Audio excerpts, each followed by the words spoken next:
Welcome my dear students. Today we are going to start new chapter, that is measures of central value. Let's start. Measures of central value are average. See definition. An average is a single value that is representative of all the items in a series. Means a single value representative of all item of series. See example on blackboard. Suppose एक series है बेटा 30, 40, 50, 60 and 70. 5 observation है. अगर single इसको represent करने के लिए single value बतानी है तो सिंपली इसका एवरेज करना होगा. सो 30 + 40 is 70, + 50 120, + 60 180, + 70 250.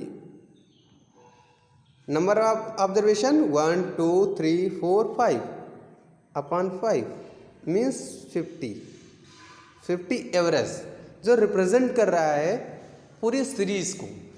Okay, a single value 50 represent कर रही है पूरी सीरीज की कि इस सीरीज में इनकम जो है वो 50 के अप्रोक्सीमेट है, एवरेज है.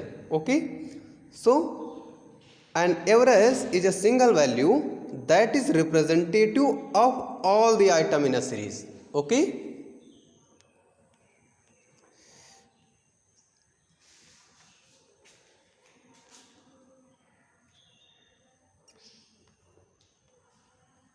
now average, types of average.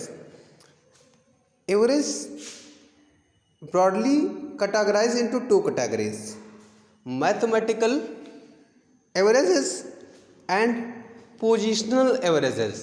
Okay, mathematical average broadly categorized into two categories. One is mathematical average and another one is positional average. Mathematical average further divided into three categories.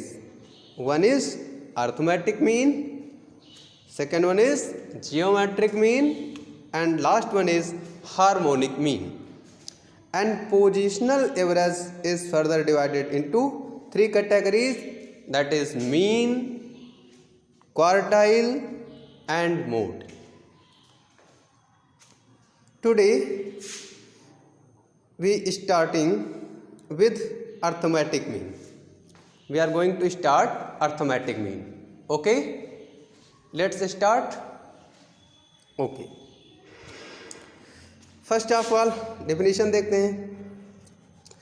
The arithmetic mean is the number which is obtained by dividing the sum of values of all the item of series by the number of items. Means arithmetic mean is a number which obtained by dividing sum of values of all item of a series by the number of items. Means एक series में जो जितनी भी number of observation given होगा उनका sum up करना, उसके बाद नंबर ऑफ ऑब्जर्वेशन से डिवाइड करना, जो वैल्यू होगी दैट इज अर्थमेटिक मीन. आपको एग्जांपल भी दिया है. एग्जांपल 10, ये फार्मूला देखो. The arithmetic mean is a set of n numbers x1 x2 x3 ... xn is denoted. तो summation n upon summation x upon n, दो जो वैल्यू होगी that is arithmetic mean in individual series. Okay, ये individual series में direct method. Okay, direct method. तो individual series का direct method का formula is number of observation upon n. x1 ये number of observation का सम xn upon n. This is the formula individual series की direct method का. Okay, example देखते हैं. Yes, this one. Example first. The following table gives the daily wage of 10 workers in a factory. 1, 2, 3, 4, 5, 6, 7, 8, 9. Okay, different income है. Worker 1 की 60, 2 70, 3 80, 4 95, 500 and 610, 715 and so on. ठीक. Now first क्या करेंगे step 1 में, summation x. सब जितने भी वर्कर्स हैं उनकी जो है इनकम को सम किया, that is 1060 and number of observation is 10 workers. How many workers is 10. Okay, तो x bar is equal to x mean को हम एक्स बार से डिनोट करते हैं. Okay, denoted by x bar. Okay, summation x upon n. Summation x is equal to what? Yes, sum of n, sum of observation upon number of observation divide कर दिया is 106.